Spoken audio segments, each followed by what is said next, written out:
Hello masters, thank you very much for watching this video. Today we're gonna talk about great expectations. I want to give you a first overview of the tool, so I hope that you enjoy it. I'll be using the version 1.0.0. At the moment that I'm recording this video is the current version, the latest version that we have available. Actually, it is gonna debut on Wednesday, August 28th. It is not even like official or something, so I'm pretty happy to read the official documentation and give you a fresh overview for you as well.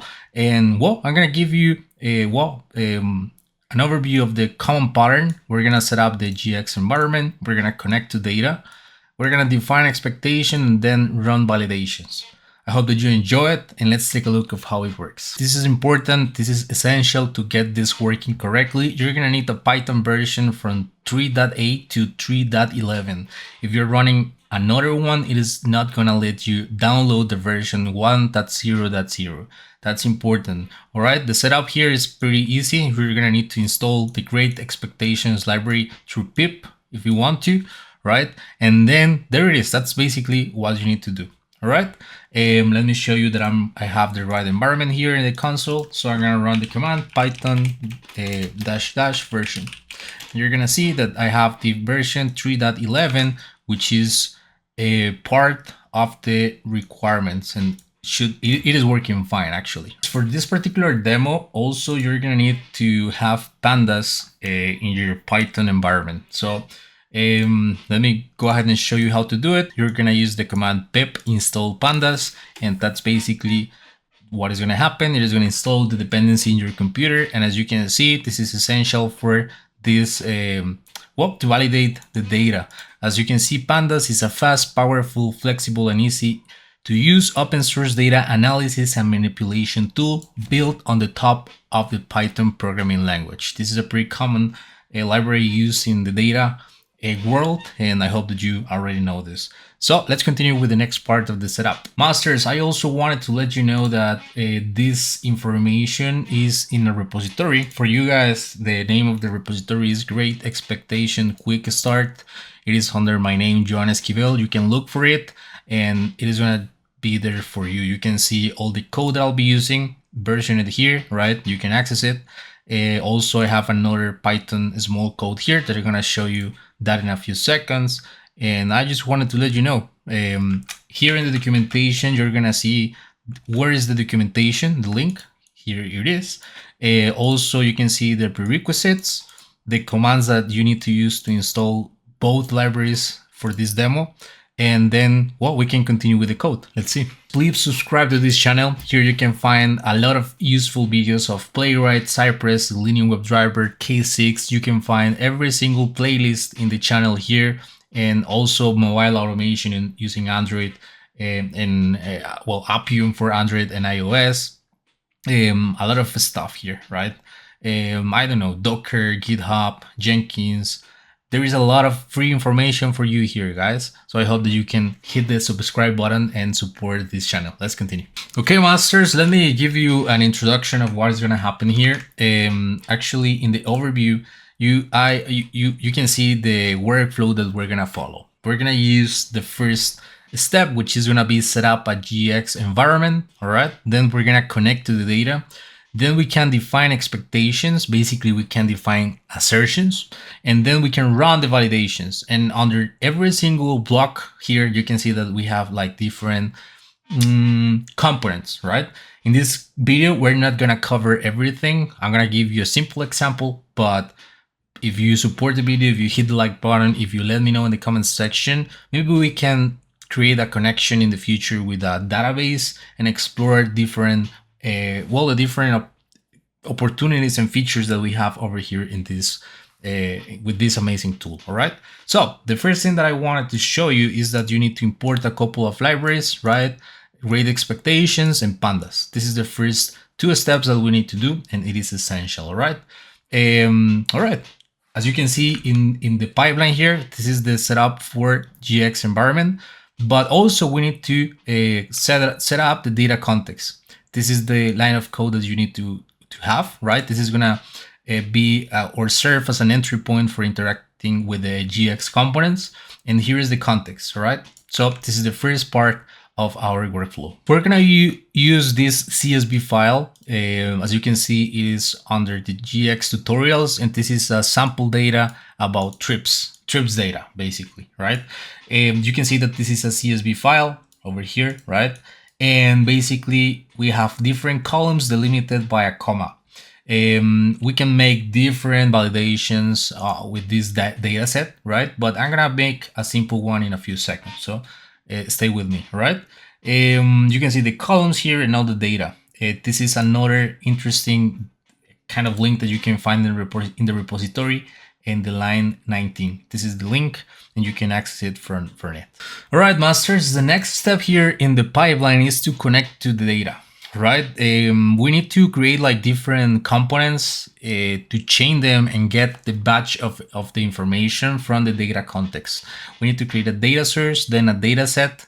We need to construct the batch definition and then get the batch to extract the data. All right. So this in code is as simple as you can see over here in my Visual Studio Code. First of all, you need to create a data source. All right.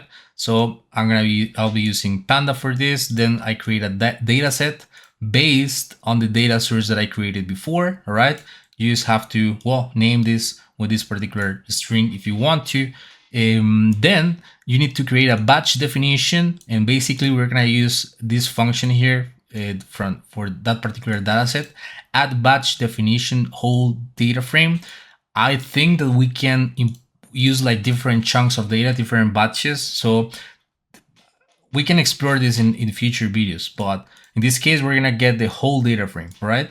And that's what is gonna happen here. And then this is the batch. We're gonna get the batch definition, and then I'll be using the function get batch. All right, here's the batch parameters, and in this batch, then we can start doing different stuff. You can see this in a few seconds, but let's continue with the video. The next step that we have to do is define expectations. Here we can create a simple expectation or expectation suite where we can have multiple assertions, basically, right? So I'll be using a simple expectation for this particular video. This is gonna be a quick overview of the tool. As I'm telling you, if you want to, I can create a new video in the future, so please let me know that in the comment section. All right, so how we can do it? It's pretty simple. We're gonna create expectation variable here, and I'll be using this code structure, gx expectation dot, and this is the validation that I wanna make, all right, that I wanna do. If you want to do another one, you can see in the documentation that we have a lot of amazing expectations, all right? In this case, I want to expect column values to be between two values, all right? I'll be using the column passenger count. All right, so let me go back to the data here, and you can see that we have this particular column over here. And this passenger count has values from 1 to 6, okay? You can see that here we have a 6. If I scroll in the middle, we're gonna have a number 2, and then we have 3 and 4 if I'm not wrong, all right? Okay, so I want to show you that a happy path first. So let me change the code here to get the mean value from 1 to 6. So basically, I just want to make sure that that particular column, passenger count, only have values from 1 to 6. And that's what I want to test for that particular data set, all right? Okay, that's the expectation that I'm setting here. And then let's continue with the next pipeline part, which is the run validation. Right, masters, as you can see here, we have different components. We have validation definition, validation result, checkpoint, actions, and data docs. We're gonna use a simple example here, and let me show you that.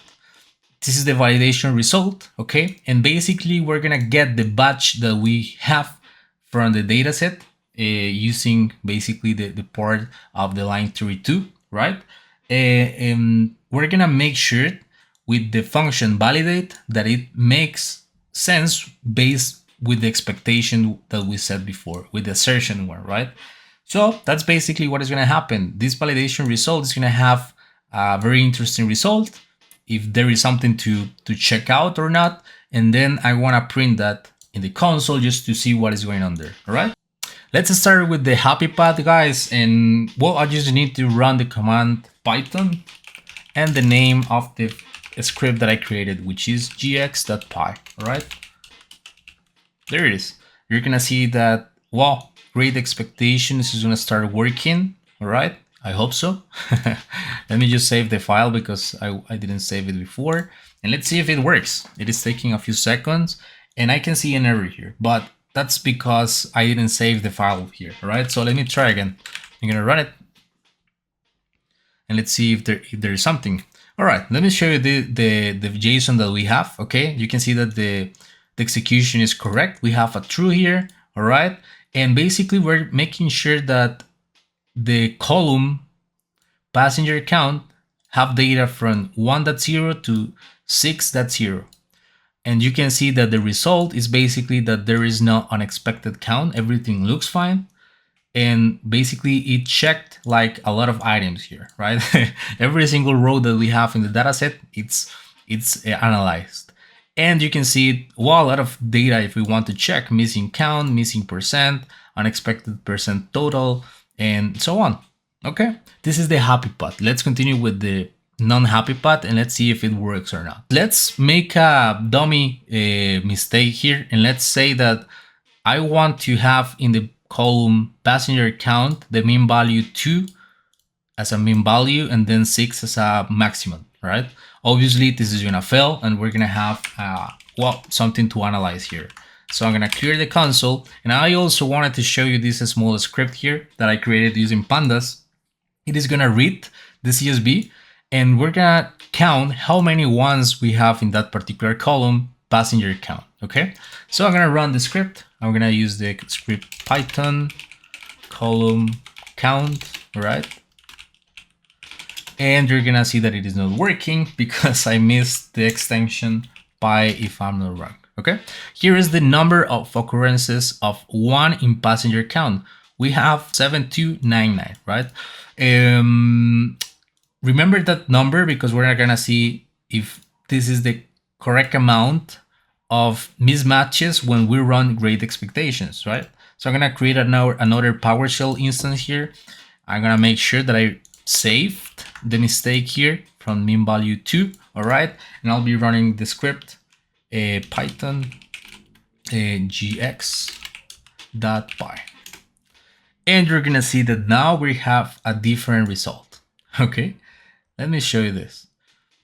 All right, you can see that the mean value is now 2.0, and basically there is an element count of well, the total of rows that we have in the file, but this is the unexpected count. It has found a lot of differences, and as you can see, it matches with the number of occurrences of number 1 using a different script using Panda, right? So you can see that here we're making an assertion error on purpose, but I just wanted to make sure that the Great Expectations library was working fine. And well, you can see a partial unexpected list here of what is happening and what is wrong. And you can see a lot of information about unexpected percent total and more information if you want to. Okay, so masters, that's like an introduction for this amazing tool, Great Expectations. As I'm telling you, this is the newest version that we have in the documentation. Actually, it seems to be pretty soon to record a video about it because it is gonna be debugged in a few days. But I hope that you enjoy it. Let me know in the comment section, guys, what do you think about it? And well, in the future, maybe we can create more examples and see how to create a suite and so on. I really like this tool, and the data world in Python is amazing, and maybe we can explore more kind of tools like this. So thank you very much, masters. Please hit the like button and see you in the next one. Bye bye.